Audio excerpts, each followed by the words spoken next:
Hello, welcome to a new episode of our Far From Home, a talk with a friend abroad. We are back in Malta with Linda, who is Danish, living in Malta, and it's bring us all the sun and then the bright of living in our beautiful island.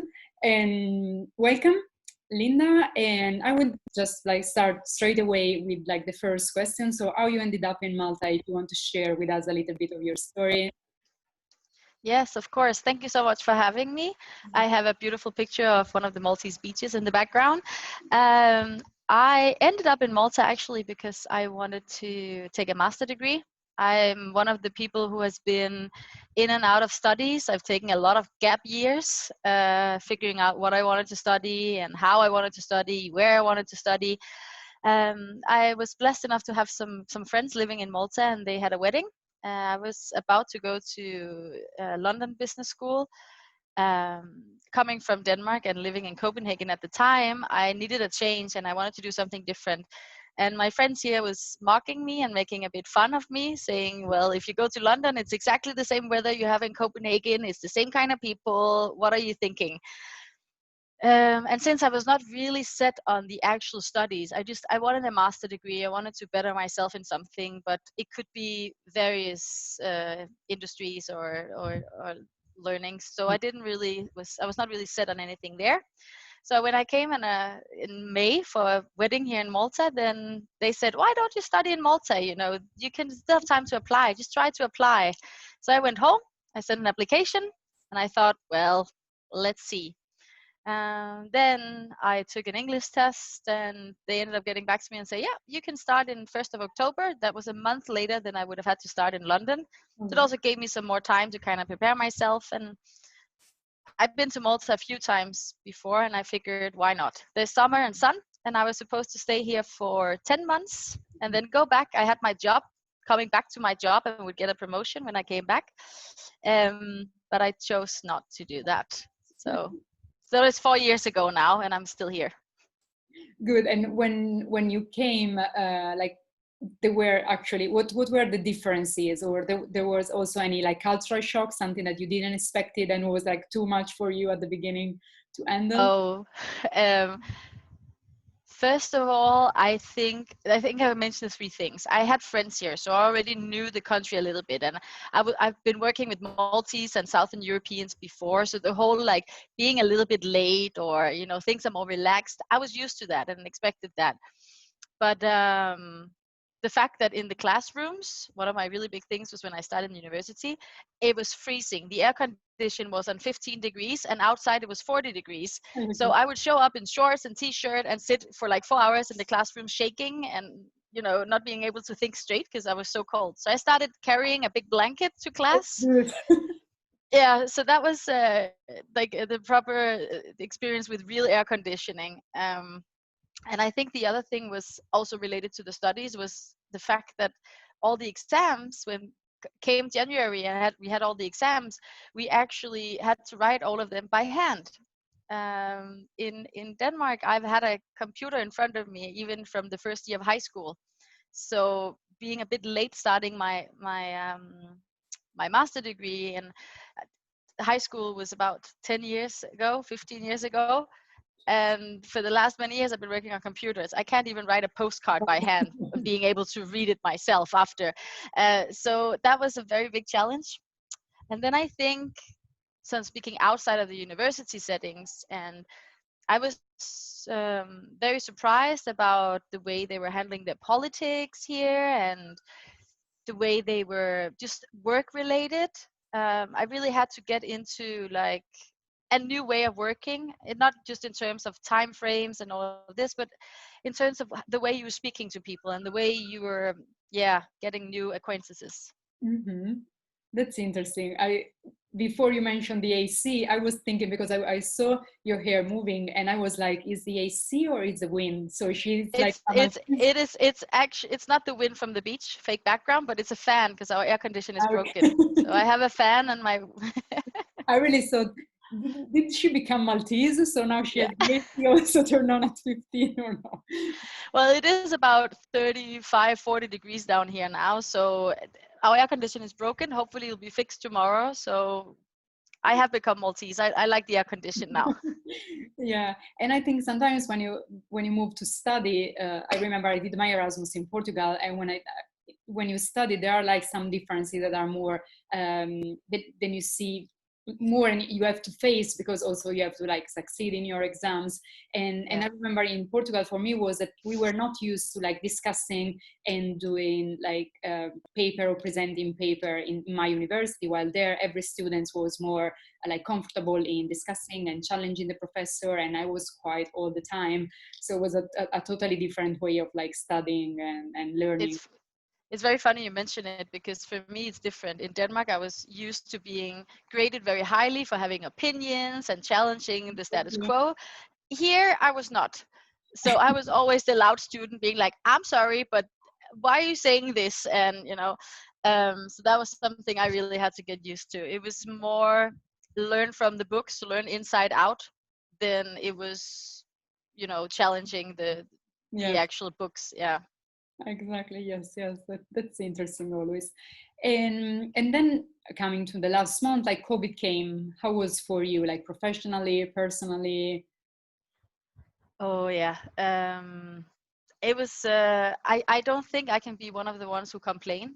Mhm. Today, in the last 2 years, I've been running a recruitment agency, and we work mainly with language-based recruitment within Europe, trying to really help people go abroad, because both me and my business partners have had amazing opportunities to go abroad and live abroad through our time, and we want to give that opportunity, whether it's a gap year job or it's just the first job abroad to enhance your career. We want to help people do that. So obviously, when they're starting to close airports and being afraid of taking in people from other destinations, then our job gets challenged. So I think first, when COVID happened, we probably underestimated it a little bit. We sort of said, oh, that will be like 2-3 weeks. It won't even come to Europe. Yeah. We heard about it in January, and then all of a sudden, we people in our office, we have offices in Spain and in Denmark and here in Malta, and people started to be like a little worried, and should we go to the office or what is. And we took a huge, very fast change and be like, okay, we're sending you home, grab your laptops, your screens, everything, go home, and then we figure it out from there. We rather be safe than sorry. But within a month or 14 days, we could actually see that we were risking to have a lot of months ahead of us with no income.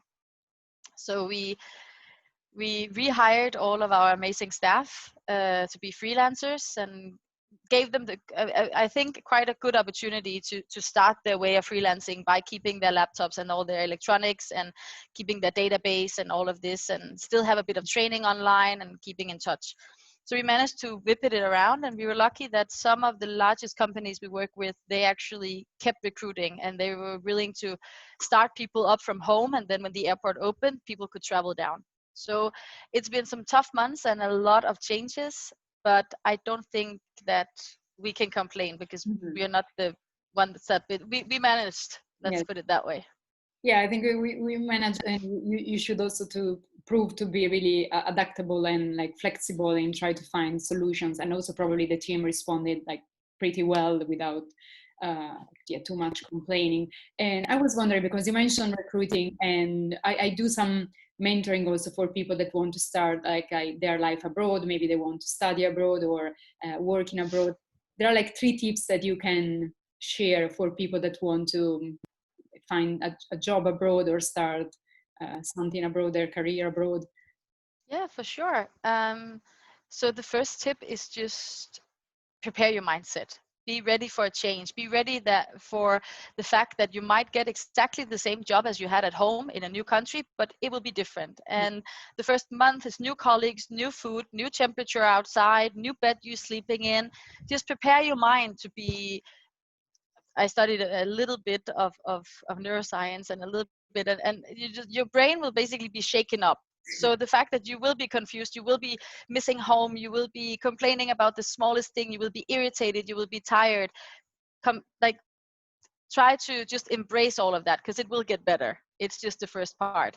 And if you then the second part is prepare your profile.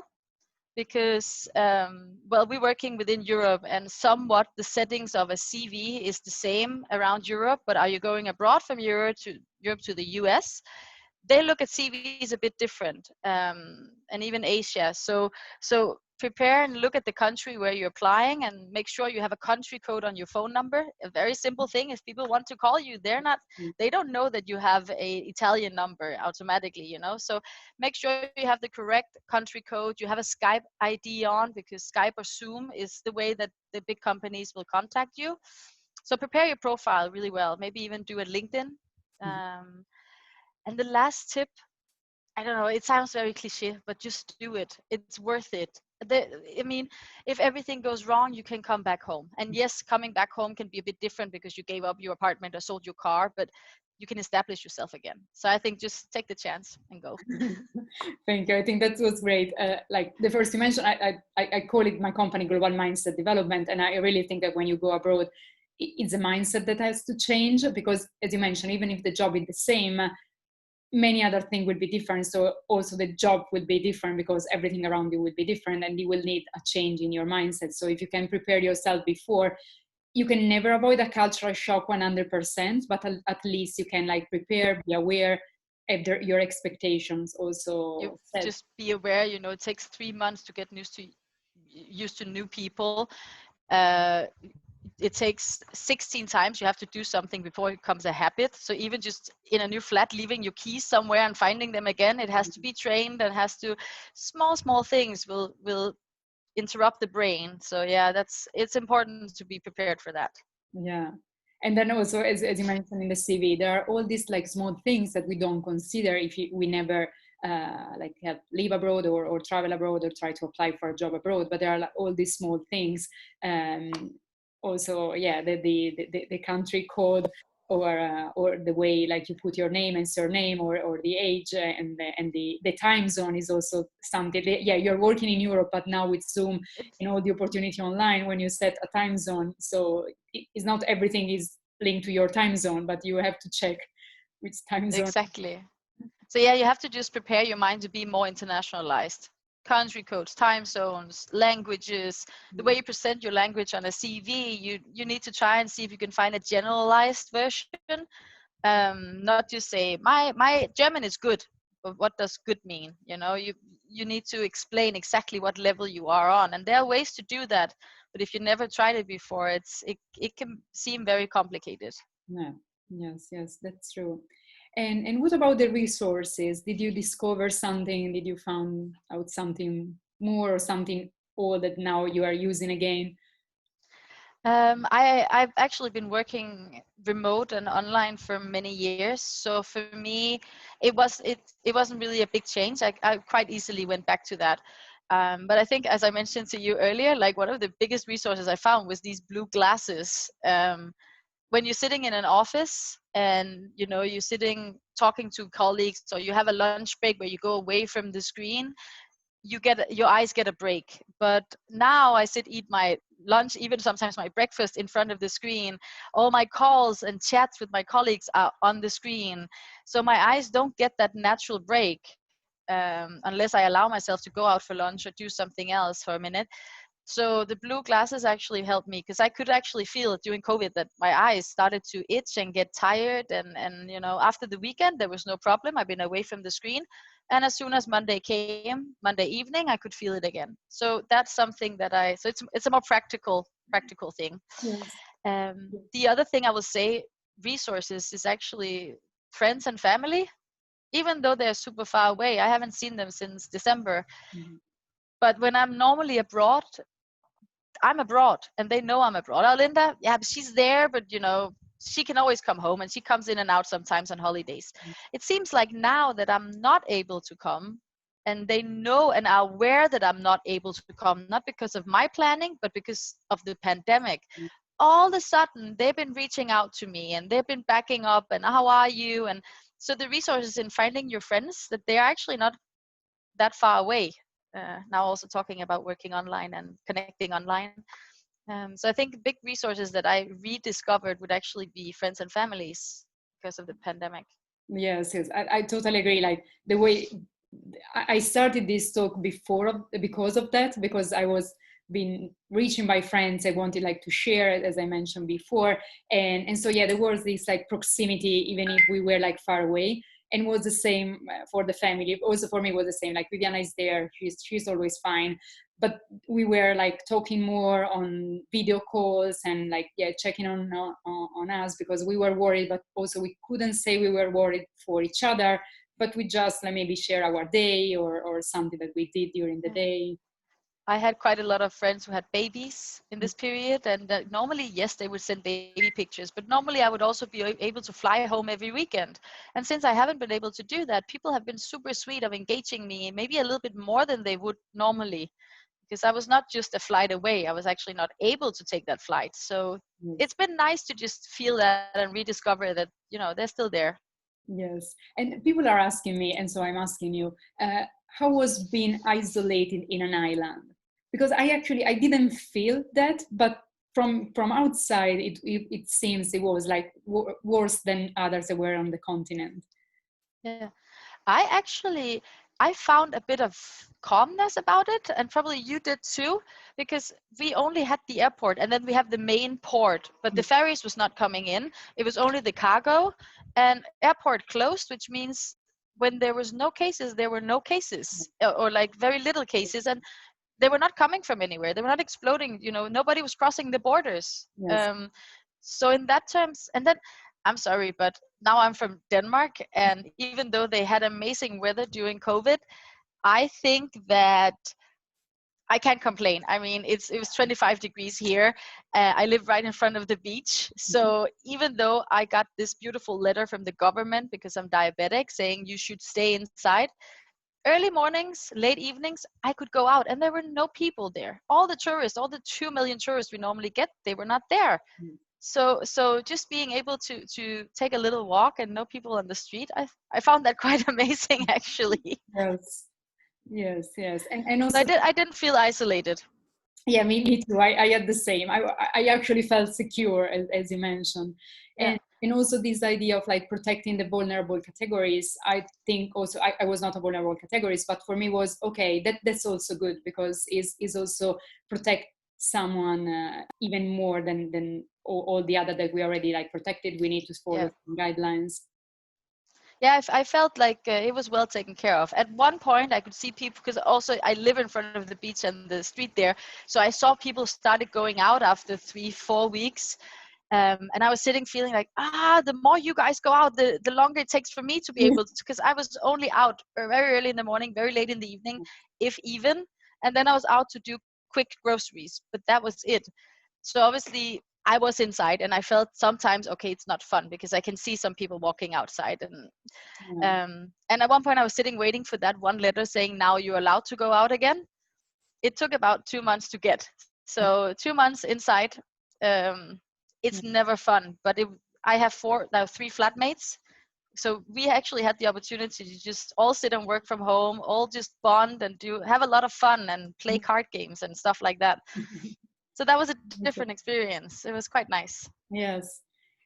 Yes, and that's interesting, because I think there is still like now there is this idea of like getting back to normal, and we need to like get back to all our activities and enjoy. But the point is also what you mentioned. And also in this case, the change in the mindset is not only for you and or you that you are going to take the virus, but it's also to protect the others. So Yeah. you should keep like wearing the mask, at least on the public transport or in the shops, not only for yourself. Maybe you will take it, survive it, and or also, I mean, not. Yeah, like I mean, blessed being diabetic, but I actually have every 3 months I have checkups. My organs are fine. Like I know that I am good and fine because I have to keep good and healthy. So I'm not afraid of my immune system. It's lower than other people who doesn't have a chronic disease. But I don't think out of the risk group, I might not be the biggest risk group, But still, just making sure that people keep their grandparents. Why lose a grandparent or a sick parent or a sick brother or sister because of a pandemic? A lot of people are talking about the financial part of it, and it obviously we need to look at that as well. But then again, many of the large companies, they need to change because this is apparently our new reality. Yes. So Yes. I feel like it is so a lot of the companies that are complaining, in my mind, in my opinion, they could probably do more to pivot and fit into this new reality we're all facing. Exactly. Yes, it's really a matter of like innovate or just like adapt and being flexible, because probably we will never get back to as it was before. And also working remotely has proved also to be maybe more effective for some like companies or sector and less costly. So there are a lot of I mean, for us, we are now not paying rent 3 places. exactly. You know, we are personally, I always worked better when I'm just me. I'm missing my interns because I had great help and great fun there, and I miss having my lunch breaks and small chats with my colleagues. But I can meet them in a cafe and sit and work sometimes. You know, it's still luckily here good enough that we can do that. But actually, I am so much more effective. I get so much more done half the time of what I normally spend on things. So as I said, I can't really complain. For me, it was kind of a blessing to have that. And I break it here, but I'm even thinking about moving back to France, where I lived when I was younger. And the fact that I don't have an office I'm connected to at the moment, Mm. it's giving me that opportunity. So if I want to test that out again, I can do that. Yeah. Yes, yes, I totally agree. And for the interns, I will start to have like interns working for me remotely. So we'll try to Yeah. have like also a remote team building to try to bond with them before. And I will see. This is also a new reality, but I think again they But as a school intern, they need to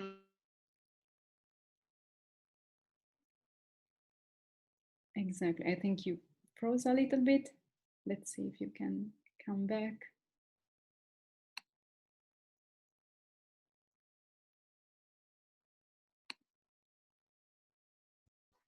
Let me see. No, you're back. I'm here again. I'm Yes. so sorry. Let me show your video again. Okay, don't worry. I just Yeah. lose the last Okay. part. I'm sorry. How much did you hear?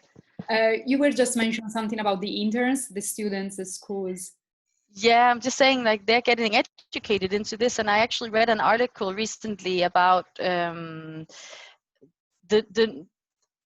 the financial crisis that we're going through, and they're actually connecting it a little bit to what happened during the First World War. The people getting educated into the world after the First World War and had to go out on the job market there. They were lost. They call it the lost generation, and they're connecting it a little bit. The numbers are not as bad as it was back then, but the tendency is the same. You're getting educated into a job where you normally would work in an office, and that office job is just not there. And maybe from school the last couple of months you've been doing online lessons, but doing online lessons and motivating yourself to do your job when nobody's grading you up front is very different. Yes. So it's quite interesting to hear that worldwide they are starting to really try and push students to think differently. So Yes. maybe having an intern online is a great way of doing it. Yeah, the alternative for them, because many companies they say that they didn't want them anymore, and I was like, yeah, I can take them, like not too many, but Yeah. I will have a few of them. Yes, to give an opportunity, and then it's also adjustment to the new reality and working in this new like environment we're working now. Yeah. Yeah, but it also gives I lost quite a good chances to have some really good interns because I was located in Malta Mhm. and they were not able to move. I mean, that can open some doors as well, that you're not restricted by having to travel and you're not restricted by having to be in a certain place at a certain time. Exactly. For me as well, going home when hopefully COVID lifts completely at some point, that I can go back and see my family for a few months and even work from Denmark, or it gives so many more opportunities to be free. So for me, I think that it's ideal. Like you can actually not get me to complain about it. No, no, I agree. Of course, there are like other opinions, but I agree and I share your opinion. We're Yeah, I almost mean, you're in Italy now, so and exactly. coming back to Malta, and yeah. Exactly. Yes. And yeah, for me it was really an opportunity also to like scale up my business and transform in a global business, because my clients, they don't need to be only based in Malta. And this was my idea since the beginning, and it was just like faster getting there. And now I'm in Italy, I will be back in Malta, then maybe I will again back in Italy for a few months or weeks if needed. And yeah, it will be free and better than before, that maybe I have to like adjust all the travel based on the day I was requested to be in Malta or in just one specific country or place. Yeah. Yeah. People have always been commenting on the fact that I've always been super busy on Facebook. I mean, when I was 19, I moved to France. That was kind of the year that Facebook really got its grip into the Danish youth. And since I've been super active, I've been uploading my days and pictures and updates and following others and liking pictures. And people are making fun. They're like, "Oh, Linda, you're always the first one to like our pictures or follow." I am, because I live abroad. I don't see you every day, but this is a great way of keeping connected. And it's fun because I can see that a lot of my friends have actually started to be more active on Facebook during COVID. So I'm like, maybe now you feel a little bit what I've had for years, you know. But just keeping connected, and there's so many opportunities. I mean, Zoom has been booming the last couple of months. Before that, it was mainly Skype I used. And everywhere there's internet, even like wherever you go, data packages for your phone internationally. So it's not really limited anymore. If this had happened 15 years ago, you know, it probably would have been a bit more boring and a bit more challenging. Yes. No. I totally get it. Also, Facebook, yeah, proved to be. Again, I share this with you because also some friends of mine at the beginning, they were not complaining, but pointing, oh, you are too active on Facebook, you're sharing too many things on Facebook. But that was my way of being connected with all my friends that were living all over the globe. So that is, I can send like 10 or 20 different text messages, or I can upload a picture and that everyone is of my friends can. I have so many groups with different people, so I just go in there and I do an update. This is my life. How is it going in your life? You know, for families, for friends, and it just makes it easier because people. I think I was at the at a conference, and Gary Vaynerchuk mentioned, like, how many of you are tired of people just calling you out of the blue? And very few, including me, put up my hand. I'm not tired. I love when people trying to connect, but it's just not always it's on the time where I have time. Mm-hmm. So I like to be able to just do an update, and then when other people have the time, they can get back to me. Mm-hmm. I have a friend in Sweden, and we are on WhatsApp together, and we are literally like, I'm recording a message for her, and then 3 days later she is replying back to that. So we kind of have an ongoing conversation that's been going on for over half a year. We haven't had the time to actually sit down and have a chat, but it's working. We're still connecting. So exactly. No, that's great. And we're almost at the end of our conversation. I really enjoyed. Thank you so much. And so now there is a message to your countries in your languages. So feel free to share your message. Oh, I don't really know what to say, but I think it's gonna go something like, hej Danmark, jeg håber, at I nyder sommeren, og jeg håber, at der er noget sommer og noget sol. Jeg har hørt, det har regnet en del. Hvis I er friske på at tage til udlandet og mangler et job, så kontakt mig, så vil jeg meget gerne hjælpe jer. That was it. I just told people that if they needed a job abroad, they could contact me. That's good. Perfect. Super. This is my question related to the language. Can you understand like Swedish and Norwegian? Speaking Yes. Danish? Okay. So in Denmark, actually doing our Danish lessons in primary school, we do have a few times where we have to sit and translate those texts. And if you live in the north of Denmark, you can actually reach Norwegian TV. If you live in the south, you can reach German TV, and in the east you reach Swedish TV. So I've been lucky enough to have had family living in Sweden and many friends from there, and I also had a mother and now a brother living in Norway. So I think I'm a bit closer to understand it really well, and I also speak a little bit. Most Danish people, they understand it if people speak slowly. Mm-hmm. So yeah, but the reading it is almost the same. Yes. Good. Perfect. Thank you very much also for the language lessons. Languages. Thank you so much, Linda. Thank you so much. It was a pleasure. Thank you to our audience. We will see again in 1 week, next Wednesday, with a new guest, new episode. Thank you. Take care. Bye-bye. Bye.